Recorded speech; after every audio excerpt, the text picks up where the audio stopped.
आप सभी मेरे प्यारे दोस्तों एवं स्टूडेंट्स लोगों को एक बार फिर आपके अपने चैनल अंकुश सर में स्वागत है। आइए, पिछले क्लास में मैंने आपको पढ़ाया था बड़े ही सरल भाषा में पार्ट्स ऑफ स्पीच के बारे में और नाउन की पहचान कैसे करें वाक्यों में दिया गया है। उससे मैं आगे लेके चलता हूँ कहानी को और मैं शुरू करता हूँ आपके सामने काइंड्स ऑफ नाउन। नाउन से संबंधित ही टॉपिक रहेगी जिसे आप कहते हैं kinds of noun. Topic kinds of noun. Kinds of noun का हिंदी हुआ संज्ञा की प्रकार, मतलब संज्ञाएं कितनी भेद होती है, इसके बारे में हम डिस्कस करेंगे।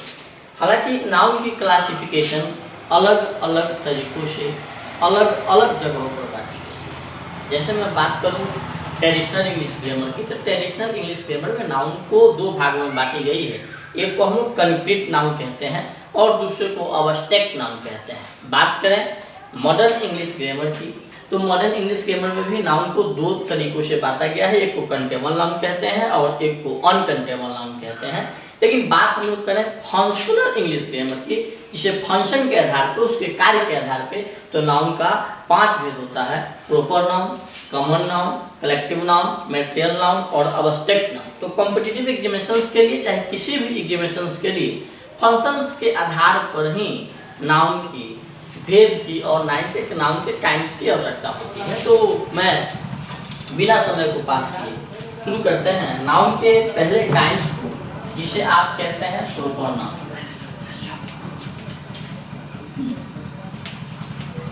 प्रॉपर नाउन मैं लिख दिया।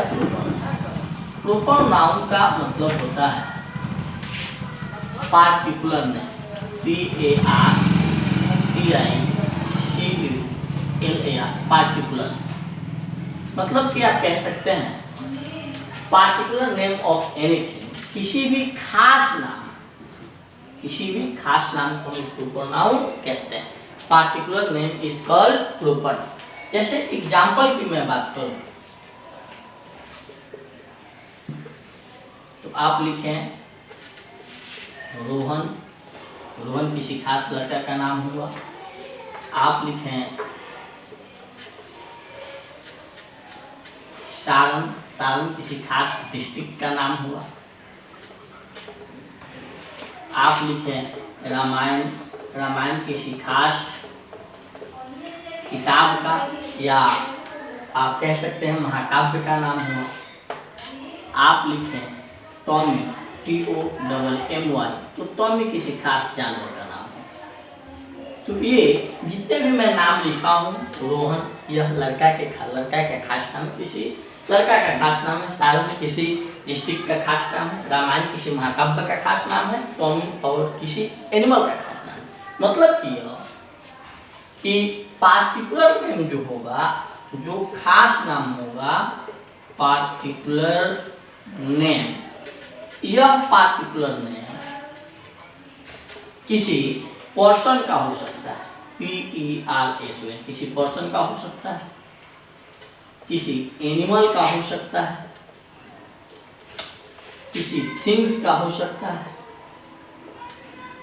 और किसी प्लेस का हो सकता है। प्लेस का मतलब होता है स्थान या जगह। तो पर्सन, एनिमल, थिंग्स और प्लेस के खास नाम को हम प्रॉपर नाउन कहते हैं, चाहे आप कह सकते हैं और particular name is called proper. आगे इसमें कुछ ट्रिक्स होते हैं जिसे आपको ध्यान से देखने होंगे और यह ट्रिक बड़ा महत्वपूर्ण है। पहला ट्रिक यह होगा कि प्रॉपर नाउन के पहले नो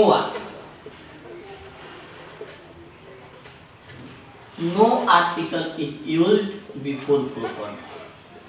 प्रॉपर नाउन के पहले आर्टिकल का प्रयोग नहीं किया जाता है।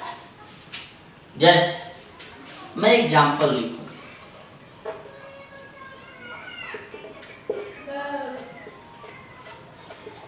इट इज और इट इज और, तो यह गलत। क्यों गलत?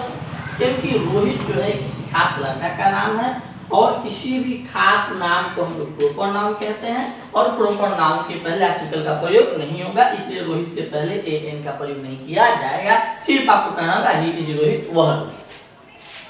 ट्रिक नंबर 2 पर ध्यान। ट्रिक नंबर 2 है no plural of proper noun. मतलब कि प्रॉपर नाउन का हम लोग प्लूरल नहीं बनाते हैं, प्रॉपर नाउन का प्लूरल नहीं बनाया जाता है। आप यह नहीं कह सकते हैं आई रीड इंग्लिश, आप यह नहीं कह सकते हैं। आई रीड इंग्लिश आप नहीं कह सकते हैं, क्योंकि इंग्लिश जो है यह किसी खास विषय का नाम है, इसलिए प्रॉपर नाउन है, और प्रॉपर नाउन का प्लूरल बनाना वर्जित है। इसलिए आपको लिखना होगा आई रीड इंग्लिश। अब इसके तीसरे आपको ट्रिक से मैं रूबरू कराता हूं। ट्रिक नंबर जो तीसरा है इससे मैं रूबरू कराता हूं। Trick number 3।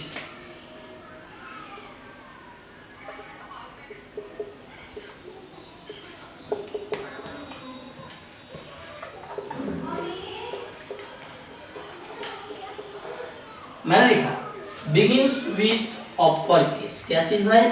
तो प्रॉपर नाउन। प्रॉपर नाउन जो है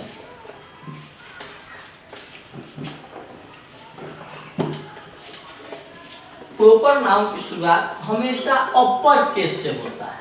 अपर केस का मतलब हुआ मेरे दोस्त, ध्यान देंगे, अपर केस का मतलब होता है capital letter, CAPITL, capital letter. Upper case बोले तो कैपिटल लेटर, आप अपर केस कहें तो चाहे कैपिटल लेटर्स कहें तो दोनों एक ही बात है। इसे हम लोग ब्लॉक लेटर्स भी कहते हैं। तो प्रॉपर नाउन की शुरुआत कहीं भी प्रॉपर नाउन आए तो हमेशा प्रॉपर नाउन को हम लोग कैपिटल लेटर्स में ही लिखते हैं, अपर केस में ही लिखते हैं। यह तीसरी इसकी ट्रिक हुई। तो इसे आप नोट कीजिए तत्काल, इसे आप नोट कीजिए। इसके बाद आगे मैं आपको एग्जाम्पल दिखाता हूँ। नोट कर लिया? चलिए निकाल रहा हूं।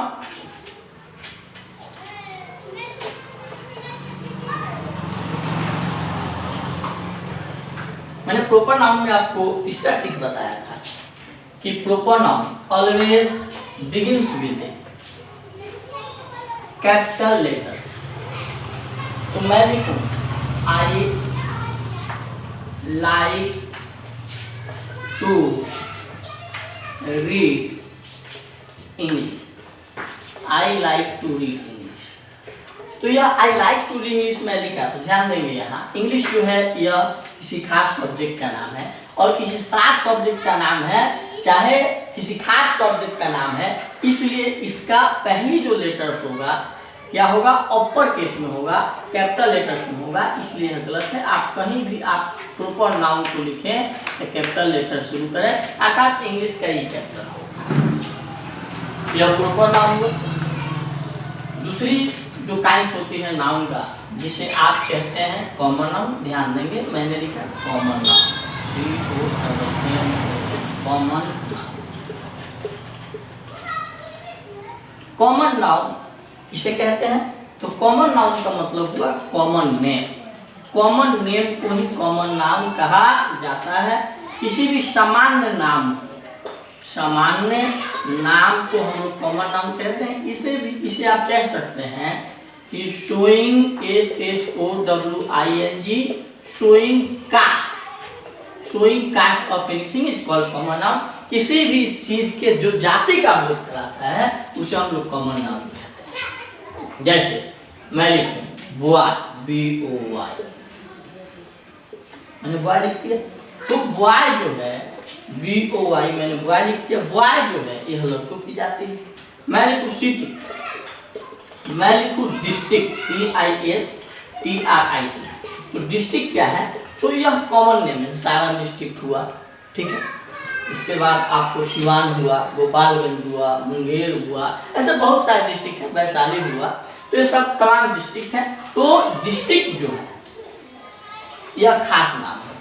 मैं लिखूं काऊ, COW, काऊ किसी खास जानवर का नाम हो। मैं लिखूं पेन, पेन किसी खास वस्तु की नाम हो गई। तो जब किसी खास नाम को हम लोग रखेंगे तो कॉमन नाउन, जैसे मैं कहूँ पंखा तो पंखा कॉमन नाउन हो गया। मैं कहूँ लुमिनस फैन तो लुमिनस किसी खास ब्रांड का नाम हो गया तो लुमिनस फैन प्रोपर नाउन हो गया। मैं कहूँ साइकिल तो साइकिल आपका कॉमन नाउन हो गया। मैं कहूँ एवन साइकिल तो एवन साइकिल आपका प्रोपर नाउन हो गया। मैं कहूँ कार तो कार किसी खास गाड़ी का नाम नहीं है, कार मतलब सभी गाड़ियाँ हम लोग जनरली मानते हैं तो कार कहें तो कॉमन नाउन हुआ। मैं कहूँ स्कॉर्पियो तो स्कॉर्पियो आपका प्रोपर नाउन हुआ, किसी खास गाड़ी का नाम है। मैं कहूँ चेयर तो चेयर आपका कॉमन नाउन हो गया। मैं कहूँ सेल्लो चेयर तो सेल्लो किसी खास कंपनी के नाम हुआ तो यह प्रोपर नाउन हो गया। तो इसलिए आपको समझना होगा प्रोपर और कॉमन नाउन में अंतर। अब इसमें भी कुछ आपको ट्रिक समझने होंगे। तो ट्रिक नंबर 1, पहला ट्रिक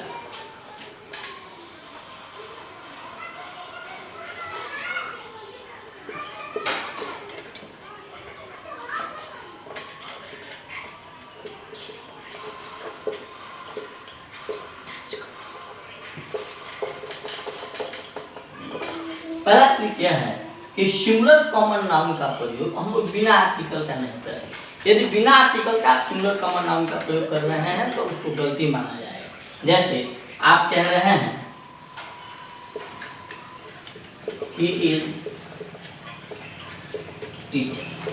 टीचर क्या है? टीचर जो है यह किसी कास्ट का नाम, किसी कॉमन नेम का बोध करा रहा है। तो टीचर जो है यह सिंगुलर है तो इसके पहले एन का प्रयोग करना ही होगा। एन का प्रयोग नहीं करेंगे तो यह गलत हो जाएगा। सही होगा ही इज ए टीचर। मतलब मैंने आपको बताया कि सिंगुलर कॉमन नाउन का प्रयोग बिना एन का नहीं किया जाता है। टिप नंबर 2 देखिए। टिप नंबर 2 है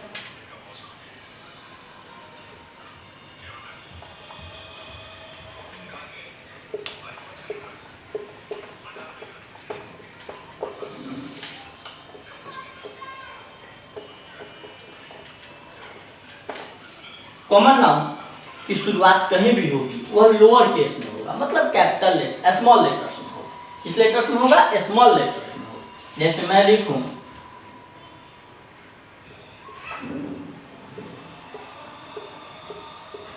you are a teacher, you are a teacher. तो टीचर जो है कॉमन नाउन है। जब कॉमन नाउन है तो इसकी पहली अक्षर स्मॉल होगी, टी कैपिटल नहीं होगा। स्मॉल लिखेंगे TEACH या तो इस नोट कीजिए। तीसरा इसका मैं आपको एग्जांपल बता रहा हूँ, नोट कर लिया? मिटा है? ध्यान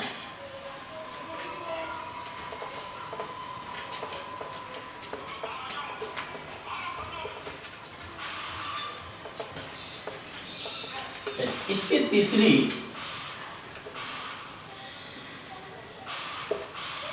तीसरी ट्रिक होगी कि हम लोग कॉमन नाउन का प्लूरल बनाते हैं। कॉमन नाउन का प्लूरल बनता है मतलब कि common noun turns into plural. समझने की कोशिश करेंगे। Common noun turns into plural, common noun का प्लूरल बनाया जाता है। जैसे आप एग्जांपल लिख रहे हैं दे आर टीचर, तो दे जो है प्लूरल है, सब्जेक्ट प्लूरल है, एक्टिव प्लूरल है, इसलिए इसके बाद आने वाला विशेषण प्लूरल होगा। तो टीचर कहना गलत है, आपको यहाँ लिखना होगा दे आर टीचर। तो ये कॉमन नाउन हुआ। तीसरी जो काइंड्स होती है नाउन की, जिसे हम लोग कलेक्टिव नाउन कहते हैं। कलेक्टिव नाउन, कलेक्टिव नाउन की डेफिनेशन होगी showing similar groups. Showing similar groups of anything is called collective noun. किसी भी एक चीज के सेम आइकन के किसी भी समूह को हम लोग कलेक्टिव नाउन कहते हैं, अर्थात समूहवाचक संज्ञा कहते हैं। जैसे एग्जाम्पल के तौर पे मैं लिखूं क्राउड, CROW, क्राउड का मतलब हुआ भीड़, क्राउड मतलब भीड़, एक आदमी भीड़ नहीं लगा सकता है। दूसरा मैं लिखूं बंडल ऑफ स्टिक्स, और बंडल ऑफ स्टिक्स का मतलब हुआ छड़ियों की गठरी, मैं लिखूं a bunch of flowers, a bunch of flowers का मतलब हो गया, अ बंच ऑफ फ्लावर्स का मतलब हो गया पुष्पों की या फूलों की गुच्छा। इसके बाद आप लिख सकते हैं अगेन में फ्लावर्स लिख सकते हैं। ये सब टोटल कलेक्टिव नाउन होते हैं, मतलब कि जो समूह का बोध करा है उसे कलेक्टिव नाउन कहते हैं। कलेक्टिव नाउन मुख्यतः 3 तरह के होते हैं। कलेक्टिव नाउन कितने तरह के होते हैं? 3 तरह के। तत्काल में चर्चा कर दे रहा हूँ, अगले वीडियो में आपको कलेक्टिव नाउन के बारे में कौन कौन से 3 टाइप्स होते हैं मैं आपको बताऊंगा। कलेक्टिव नाउन कैसे 3 तरह के होते हैं? तो एक कलेक्टिव नाउन ऐसे होते हैं जो हमेशा अपने बाद प्लूरल वर्ब लेते हैं, जिनकी सिंगुलर में प्रयोग नहीं किया जाता है। एक कुछ कलेक्टिव नाउन ऐसे होते हैं जिसका प्रयोग हमेशा सिंगुलर में होता है, उसके बाद सिंगुलर वर्ब का ही प्रयोग किया जाता है, उसका प्लूरल नहीं बनता है। और कुछ कलेक्टिव नाउन ऐसे होते हैं जो सिंगुलर और प्लूरल दोनों में प्रयोग किया जाता है उनके अर्थ के आधार पर। तो यह मुख्यतः 3 तरह के कलेक्टिव नाउन होते हैं। अगले वीडियो में मैं डिटेल डिस्क्रिप्शन के साथ आपके सामने रूबरू होऊंगा कलेक्टिव नाउन को लेकर। तत्काल इसके अगले टाइम्स को देखिए। आप यहाँ तत्काल 2 तरह के वर्ड देखिए, एक क्राउड देखिए और एक अ बंडल ऑफ स्टिक्स देखिए, एक अ बंडल ऑफ स्टिक्स। इन दोनों में अंतर है, यह कलेक्टिव वर्ड है और यह कलेक्टिव फ्रेज। तो सबसे पहले आपको यह यहाँ ध्यान देना होगा N.B। N.B का मतलब होता है नोटा बेना। नोटा बेना मतलब ध्यान दीजिए, ध्यान यह देना होगा कि कलेक्टिव फ्रेज के बाद, मैंने क्या बोला? कलेक्टिव फ्रेज के बाद हमेशा सिंगुलर ऑक्सिलरी वर्ब का प्रयोग करते हैं। सिंगुलर ऑक्सिलरी वर्ब, SAV मतलब सिंगुलर ऑक्सिलरी। फिर से समझना, कलेक्टिव फ्रेज के बाद हमेशा सिंगुलर ऑक्सिलरी वर्ब का प्रयोग करते हैं। समझने की यह आवश्यकता है कि कलेक्टिव फ्रेज को आप पहचानेंगे कैसे, हाउ विल यू आइडेंटिफाई और रिकॉग्नाइज कलेक्टिव फ्रेज। ध्यान, तो कलेक्टिव फ्रेज के आपको पहचानने के लिए देखेंगे, जहां भी कलेक्टिव फ्रेज आपको दिखाई देगा सबसे पहले ए या एन होगा और इस ए एन के बाद कोई कलेक्टिव वर्ड होगा, मतलब समूह को दर्शाने वाले कोई ना कोई वर्ड होंगे। कलेक्टिव वर्ड होगा, समूह को दर्शाने वाले कोई ना कोई वर्ड होंगे। इसके बाद लगा होगा ओ, और इसके बाद हमेशा प्लूरल कॉमन नाउन आता है। कौन सा भाई कैसा नाउन आता है? प्लूरल नाउन आता है। तो पहला कॉमन एरर तो यह हो जाएगा कि यहाँ अ बंडल ऑफ स्टिक लिखा जाए तो ये कॉमन एरर हो गया। अ बंडल ऑफ स्टिक्स होनी चाहिए, प्लूरल कॉमन नाउन होनी चाहिए। इसके बाद इस प्लूरल कॉमन नाउन के बाद वर्ब कैसा होगा? सिंगुलर होगा। कुछ एग्जांपल से मैं रूबरू आपको करा रहा हूँ, ध्यान दीजिए। मिटा दो इसे।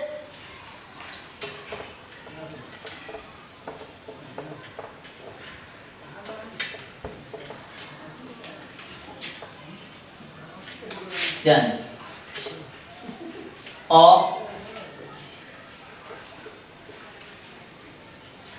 गैंग ऑफ थीव्स, यहां मैं लिख रहा हूं और gang of thieves was word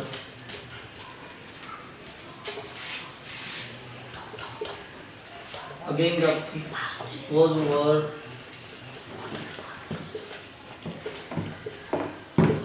talking together yesterday। ध्यान, गैंग ऑफ थीव पहले एन आ गया। गैंग मतलब होता है समूह, समूह को बोध करने वाला शब्द आ गया। इसके बाद ऑफ आया, यहाँ ऑफ आ गया और इसके बाद यहाँ प्लूरल कॉमन नाउन है, प्लूरल कॉमन नाउन आ गया।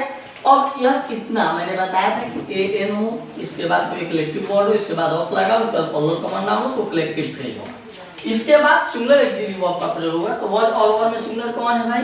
वॉज है। Very nice, very good, was है, वॉज यस। तो यहाँ वर्ड जैसे ही लगाएंगे तो कॉमन एरर हो जाएगा, जिसे समझना हो। अगला काइंड्स है, जिसे हम लोग कहते हैं काइंड्स नंबर 4, जिसे हम लोग कहते हैं material noun. METERIAL, material noun. Material noun जो है हमेशा डिनोट्स करता है मेटेरियल और सबस्टांस, मतलब शोइंग या डिनोटिंग मेटेरियल और substance is called material noun.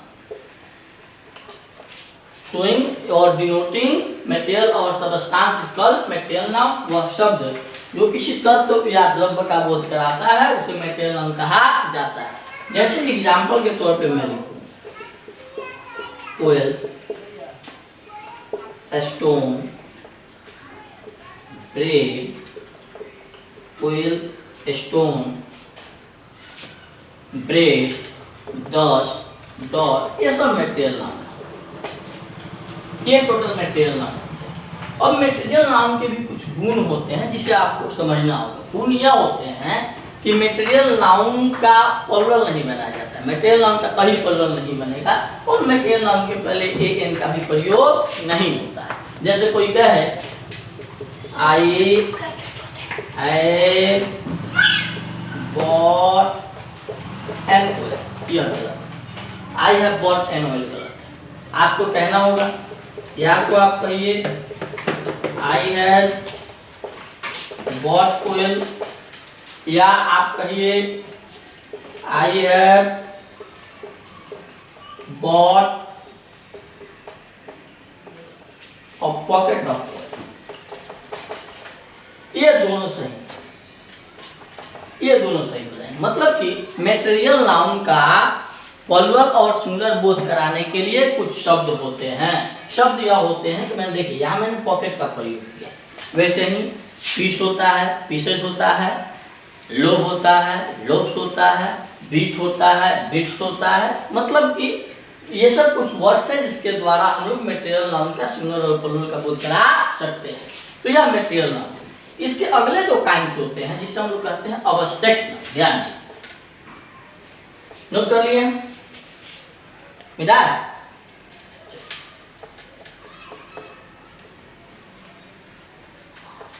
अगले काइंड्स इसकी अगला जो इसकी काइंड्स होता है जिसे हम लोग कहते हैं abstract noun. ABSTRACT, abstract noun. Abstract noun जो है यह फीलिंग और इमोशन को दर्शाता है, फीलिंग और इमोशन।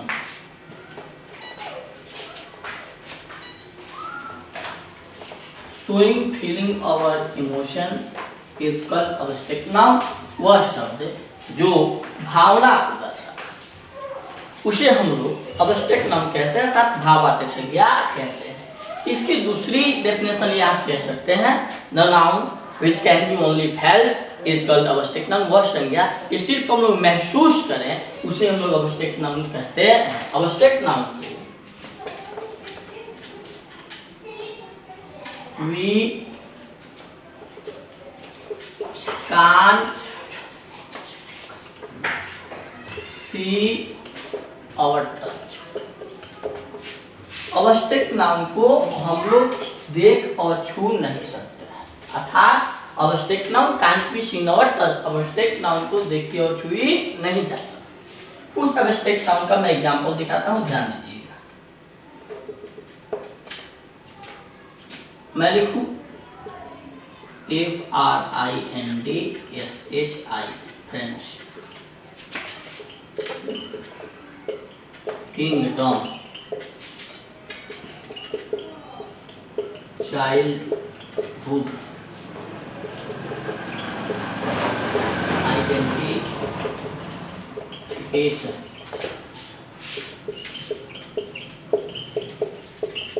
लाफ्टर,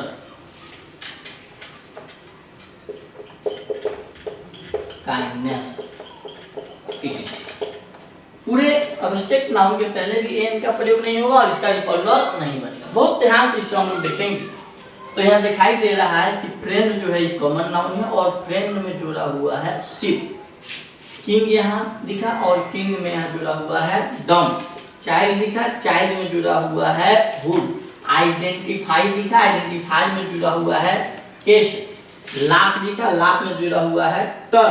तीन काइन लिखा है, काइन में जुड़ा हुआ है नेक्स्ट, अर्थात ऑब्जेक्ट नाउन में कुछ जोड़ने की बात दिखाई दे रही है। तो यह हम लोग जो थोड़ा आप इजी वे में समझ जाइए और मोटे तौर पे समझिए कि प्रीफिक्स और सफिक्स जो ऐसे काइंस होते हैं ऑफिक्स के दो काइंड, प्रीफिक्स और सफिक्स। प्रीफिक्स जो है जिससे हम लोग पहले लगाते हैं और सफिक्स बाद में लगाते हैं। तो ये जितने भी शब्द के अंत में जुड़े गए हैं ये सफिक्स हैं, और किसी भी शब्द के अंत में आपको SHIP दिखे, DON दिखे, CY दिखे, ATION दिखे, ION दिखे, ING दिखे, SSIP दिखे, SOOD दिखे, ER दिखे, तो ये अक्सर ऑब्जेक्ट नाउन होते हैं। तो यह रहा नाउन की डिस्क्रिप्शन आप तमाम विद्यार्थियों के समक्ष। आगे मैं कलेक्टिव नाउन का जो मैंने बोला था, कलेक्टिव नाउन को डिटेल डिस्क्रिप्शन के साथ मैं लेकर मिलूंगा। तत्काल मैं आप सभी दोस्तों से यही लेता हूँ इजाजत और मिलते हैं अगले वीडियो में। तब तक के लिए नमस्कार।